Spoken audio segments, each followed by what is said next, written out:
नमस्कार, good morning, good afternoon सभी प्यारे दर्शकों को। कैसे हैं आप? आशा है आप स्वस्थ होंगे, मंगल होंगे। आज कहानी के इसी सीरीज में मैं लेकर आया हूं आपके लिए पुनर्जन्म की ऐसी कहानी कि तत्कालीन अटॉर्नी जनरल ने भी दिए थे, जिसको साबित करने के लिए कमेटी गठित की थी। ऐसी एक कहानी लेकर मैं आपके पास पहुंचा हूं अजय स्टोरी क्रिएटर में। तो कहानी शुरू होती है पुनर्जन्म की एक ऐसी कहानी जिसे सुनकर आप भी कहेंगे, हाँ, ये सच के बिल्कुल सामने है।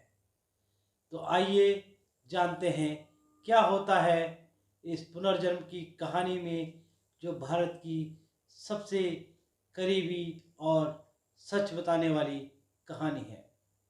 कहानियाँ तो आपने पुनर्जन्म की कई सुनी होंगी, परंतु इस कहानी को सुनने के बाद आप भी कहेंगे कि हाँ, ये कहानी सच के तराजू पर सत्य निकलती है।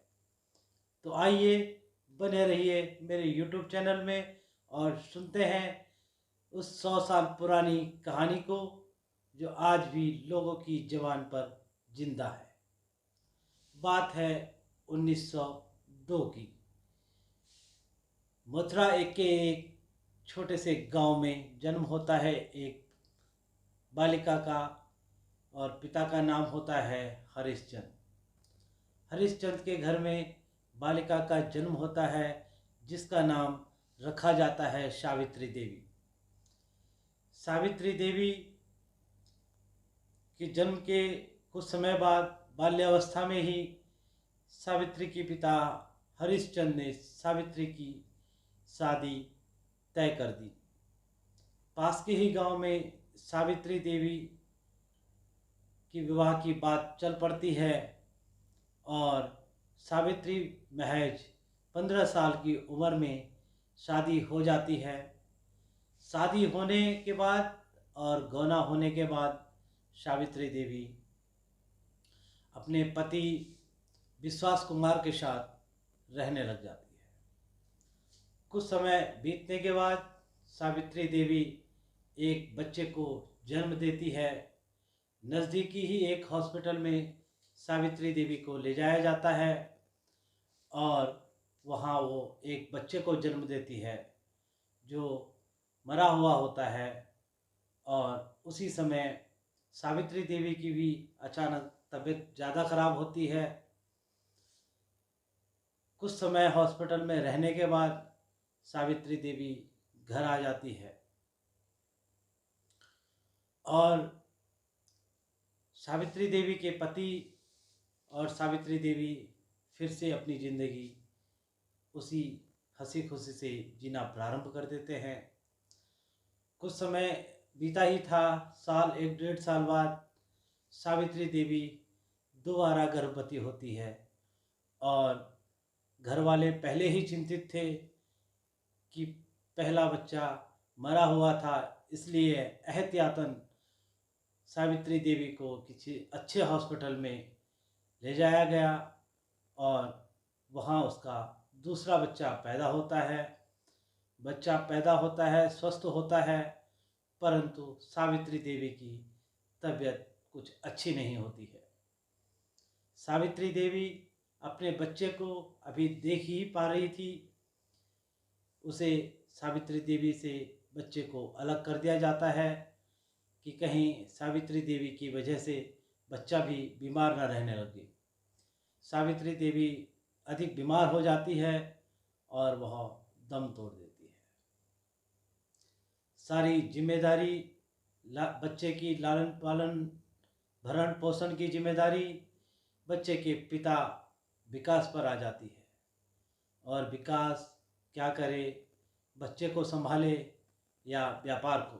साथियों, कुछ समय बीता ही था कि विश्वास कुमार भी दूसरी शादी कर लेते हैं और अपनी ज़िंदगी दोबारा से बसा लेते हैं।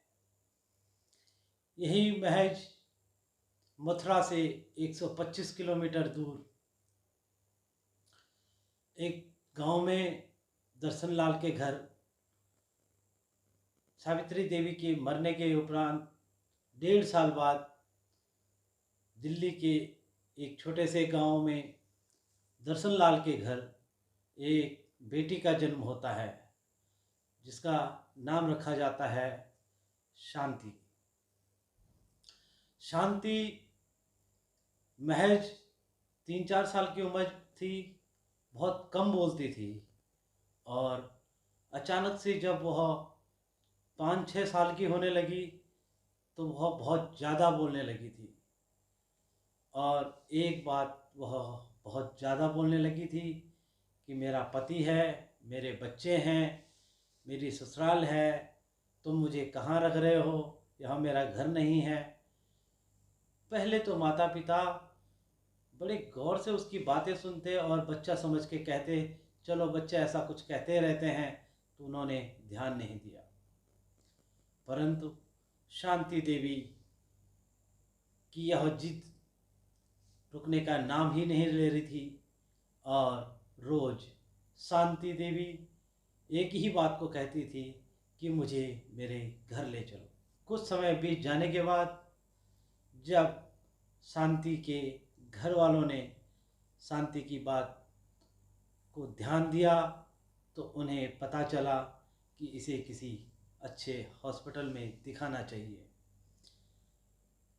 तो शांति के पिता दर्शन लाल शांति को एक अच्छे हॉस्पिटल में एक सर्जन के पास लेकर जाते हैं और सारी समस्याएं बताते हैं कि यह बच्ची एक ही रट लगाए है कि यह मेरा घर नहीं है, मुझे मेरे घर पर लेकर चलो। इन्हीं कसमकस सारी जो भी थी डॉक्टर को बताते हैं, सर्जन को बताते हैं, और सर्जन थोड़ी देर शांति से बात करते हैं। शांति से बात करते हुए शांति अपने बारे में बताती है कि मेरा एक बेटा है और मेरा पहला बेटा मर चुका था। मेरा पति मथुरा में व्यापारी है, कपड़े का व्यापार है। सारी बातें सर्जन को बताती हैं। तो सर्जन उससे पूछती है कि आपका पहला बेटा कैसे हुआ था। तो महज 6 साल की उम्र ही अभी शांति की हुई थी, और शांति कहती है कि ऑपरेशन के द्वारा, सर्जरी के द्वारा, ऑपरेशन और सर्जरी जैसी बातें सुनकर डॉक्टर भी अचंभित हो जाते हैं और सोचने पर मजबूर हो जाते हैं कि 6 साल की बच्ची मातृत्व के बारे में इतना स्पष्ट और निर्भीक तरीके से कैसे बता पा रही है, जो सिर्फ एक माँ बनने वाली औरत ही बता सकती है। सर्जन उसकी सारी बातें सुनते हैं और फिर उसे अपने घर ले जाने को कहते हैं। दर्शन लाल अपनी बेटी को लेकर घर पहुंच जाते हैं, इसी कसमकस में कि अब क्या होगा आगे। डॉक्टर के पास भी इसका कोई इलाज नहीं था, अचंभित और चकित रहने के अलावा। शांति के पिता दर्शन लाल के घर आने पर वह अपने स्कूल के एक मित्र से पूछते हैं कि देखो यार, मेरी बेटी हमेशा एक बात कहती रहती है। तो उनके जो मित्र थे, दर्शन लाल के मित्र थे, वो बच्ची से बात करते हैं और उसे प्यार से पूछते हैं कि बेटा तुम्हारा नाम बताओ, तुम्हारा घर कहाँ है। तो सारी बातें शांति जो अपने पुनर्जन्म की बातें हैं सावित्री देवी के रूप में, वो सारी बातें योगेश कुमार जो उनके नज़दीकी रिश्तेदार भी होते हैं, वो इस लालच में उनसे पूछते हैं कि बेटा चलो मैं तुम्हें मथुरा घुमा ले आऊँगा, तुम चलो मेरे साथ, मैं तुम्हें मथुरा ले जाऊँगा, पर तुम्हें मुझे सारी बातें सच बतानी पड़ेंगी। छोटी सी 6 साल की बच्ची वह अपनी सारी बातें सच बता देती है, परंतु एक बात जब भी उसे पूछी वह नज़रें झुका लेती थी। वह बात थी जब उसके पति से क्या नाम पूछा जाता था तो वह शर्म के मारे अपने नज़रें झुका लेती थी और कुछ नहीं कहती थी। यही बिहेव होने की वजह से जब योगेश कुमार ने शांति से प्यार से पूछा, बेटा तुम मुझे अपने पति का नाम बताओ, मैं तुम्हें उनके पास लेकर चलता हूँ। उनकी बातों में आकर शांति ने उनको नाम बताया। पहले तो वह झिझकी, शर्माई और फिर कहा हरीश कुमार। तो जो बातें शांति ने योगेश कुमार को बताई थी, योगेश कुमार उन सारी बातों को नोट करते हुए रहे और अंत में जाकर उन्होंने एक पत्र लिखा और हरीश कुमार और जो शांति ने उन्हें पता बताया था कि द्वारिकाधीश मंदिर के सामने उनकी एक कपड़े की दुकान है और मेरे पति कपड़े की दुकान में रहते हैं, अपना व्यापार करते हैं। तो योगेश कुमार ने अपने पत्र में उनका नाम लिख करके और सारी जानकारियां लिख करके उस शांति देवी जो बता रही थी, शांति जो बता रही थी, वह सारा विवरण उस पत्र में लिखते हैं और पोस्ट कर देते हैं पोस्ट ऑफिस में। साथियों, ज़माना ऐसा था कि उस समय आपका अपना घर हो, मोहल्ला हो, तो आपको चिट्ठियां आपके पास पहुंच जाती थी। ऐसे ही योगेश के पास भी वह पत्र पहुंचता है।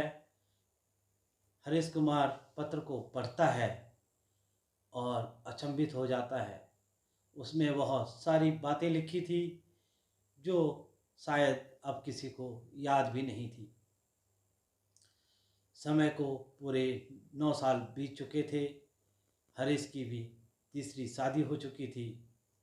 हरीश इस कश्मकश में कि अब बातें तो सही साबित हो रही हैं, परंतु मुझे क्या करना चाहिए, उसके पास जाना चाहिए या नहीं जाना चाहिए।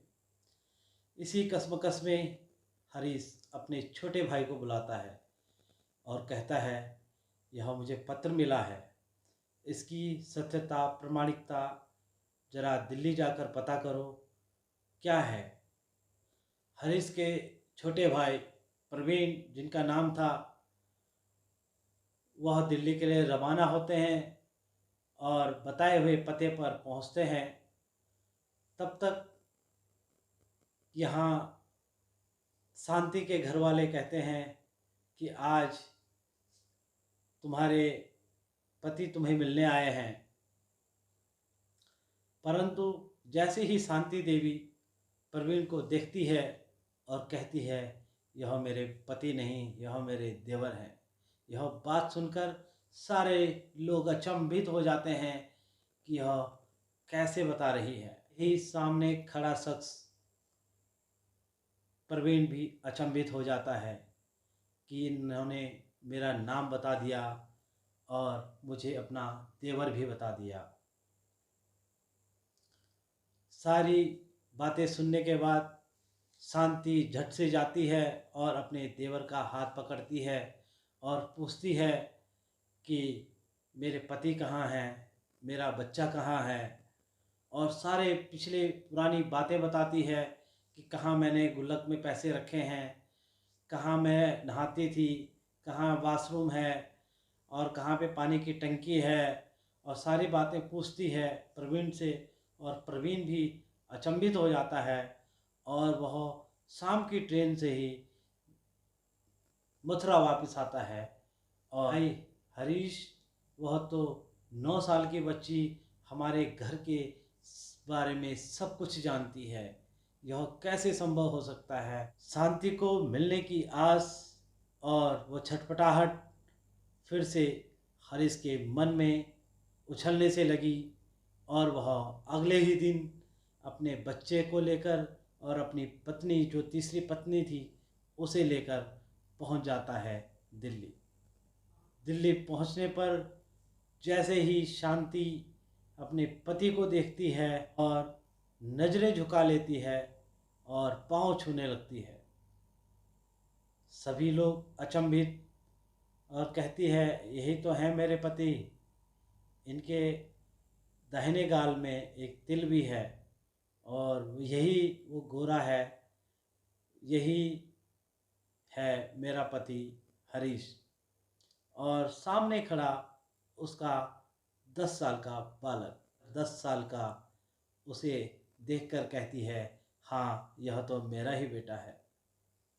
इतने में हरीश पूछता है कि तुमने तो इसे एक बार ही देखा है, तो तुम इसे कैसे पहचान लेती हो? तो शांति कहती है कि हाँ, मैं इसे महसूस कर रही हूँ कि हाँ मेरा ही बेटा है। मैंने इसे 9 महीने अपने पेट में रखा है, मुझे एहसास है, लग रहा है कि हाँ मेरा ही बेटा है। उसकी सारी बातें सुनकर अचंभित होकर हरीश शांति से पूछता है चलो कुछ देर अकेले में बात करते हैं। हरीश शांति से अकेले में कुछ देर बात करता है और अपने उन संबंधों के बारे में बात करता है जो उसके और सावित्री के अलावा कोई नहीं जानता था। इन्हीं सारे सवालों के जवाब छोटी सी बच्ची शांति बड़े ही सहज रूप में दे देती है और यहाँ भी उसका अचंभव का ठिकाना नहीं रहता है। ये बात तो बिल्कुल साबित हो ही चुकी थी कि सावित्री ही शांति है, परंतु यह संभव नहीं हो पा रहा था कि इसे ससुराल भेजा जाए या पिता के घर रखा जाए। तो उस रात उसके पति, सास ससुर और बच्चा उसके घर में ही रह जाते हैं। शाम को सब पूछते हैं कि आज खाने में क्या बनेगा, तो वो सीधा कहती है कि आज तो मेरे पति और मेरे ससुर की पसंद का खाना बनेगा। उसे जब पूछा जाता है कि क्या है पति की और सास की पसंद, तो वो सीधा कहती है कि मेरे पति को तो अरबी की सब्ज़ी पसंद है और मेरी जो सास है इन्हें दलिया बहुत पसंद है। उसकी यह बात सुनकर उसकी सास के मन में भी टीस सी आ जाती है कि देखो कहीं न कहीं तो ये बात सत्य है, क्योंकि उनका भी पसंदीदा भोजन वही था जो 9 वर्ष की शांति बता रही थी।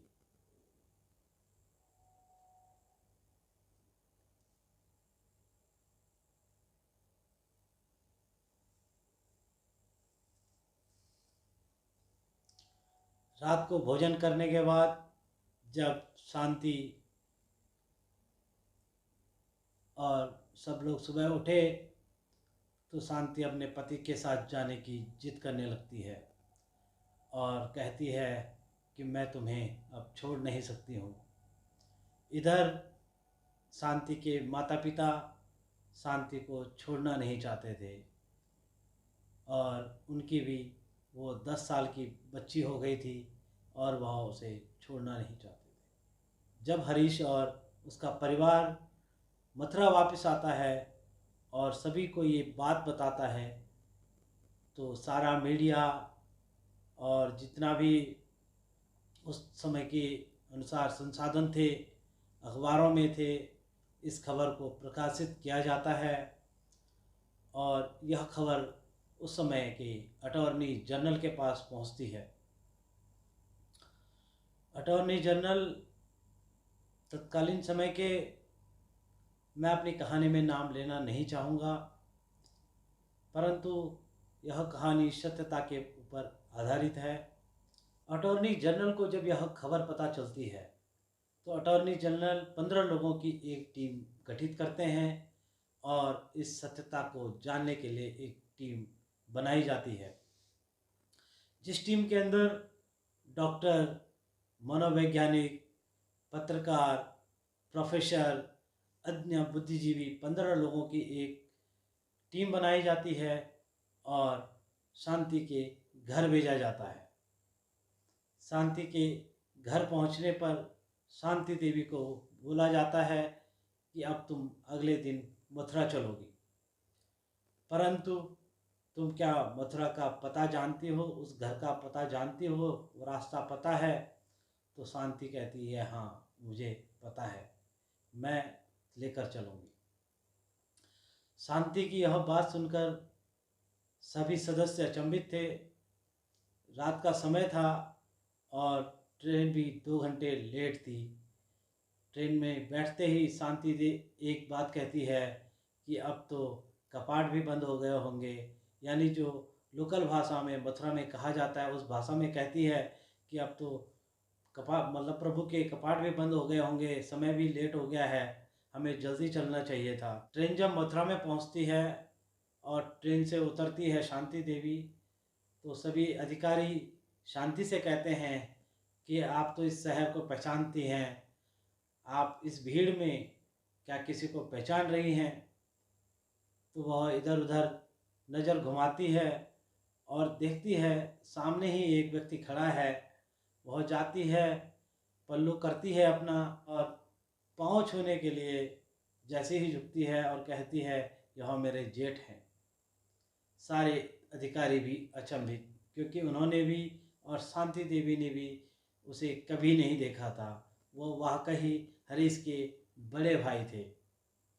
यह बात जैसे ही अधिकारियों ने सुनी वह भी अचंभित हो गए। आगे शांति से पूछा गया कि क्या तुम रास्ता जानती हो घर का? तो वह कहने लगी हाँ तुम मेरे पीछे आओ, मैं तुम्हें घर का रास्ता बताती हूँ। तो स्टेशन से बाहर निकल के तांगे वाले को कहा जाता है कि चलो भैया ये लड़की को आगे बिठाना है और तुमने रास्ता नहीं बताना है, लड़की ही रास्ता बताएगी। तो तांगा वाला मान जाता है और शांति को कहा जाता है कि अब तुम बताओ कहाँ से जाना है घर। तो शांति तांगे को कहती है कि चलो इधर से जाना है, उधर से जाना है, इस गली से जाना है। सारा रास्ता बताते हुए ठीक उसी जगह पर वह तांगे को खड़ा कर देती है और कहती है रुक जाओ, अब यही तो मेरा घर है। सारे अधिकारी भी अचंभित कि वाकई वह उसका ससुराल यानी कि हरीश का घर ही था। हरीश के घर पर जाने के बाद सभी अधिकारी उसे पूछते हैं कि बताओ बाथरूम कहाँ पर है? तो वह सीधे बाथरूम में चली जाती है। कहते हैं पानी कहाँ पर भरती थी? तो वह जाती है और देखती है तो वहाँ पर उसे पानी जहाँ पर घड़ा था रखा रहता था वहाँ पर नहीं मिलता है। जो पौराणिक जो जगह थी उनकी वो वहाँ पर नहीं मिलती है उसे। तो वो कहती थी हाँ यहाँ पर था बट अब नहीं है। तो उसके पति पत्थर हटाते हैं तो वो घड़ा वहीं पर रखा होता है। तो यह भी साबित हो जाता है। फिर अधिकारी सारे सदस्य कमेटी के जितने भी सदस्य थे वह सब शांति से एक बात पूछते हैं कि अब बताओ तुम कह रही थी कि तुमने कुछ पैसे छुपा रखे हैं, तो बताओ कहाँ हैं वो पैसे? चारपाई के नीचे उसने कुछ गुल्लक में कुछ सिक्के भरे हुए थे और कुछ नोट थे और वहीं मिट्टी में उन्हें दबा रखा था। जैसे ही अधिकारी वहाँ पर पहुँचते हैं और हाथ लगाते हैं, देखने की कोशिश करते हैं, शांति देवी से पूछते हैं बताओ कहाँ पर है? तो शांति देवी एकदम से वहाँ पर जोर से मुक्का मारती है और वह जो कच्ची मिट्टी थी वो वहाँ पर टूट जाती है और वो घड़ा 9 साल बाद यानी 10 साल बाद वह घड़ा 10 साल बाद वहीं पर उसी अवस्था में मिलता है और सारे अधिकारी अचंभित हो जाते हैं। यही है आज की कहानी। तो कैसे लगी आपको ये वीडियो? ऐसे ही रोचक जानकारियाँ देखने के लिए मेरा YouTube channel Ajay story creator पे मेरा यूट्यूब चैनल लाइक कीजिए, सब्सक्राइब कीजिए और बेल आइकॉन को ज़रूर दबाइए जो आपको जल्दी से जल्दी हमारी वीडियो उपलब्ध हो जाए। धन्यवाद।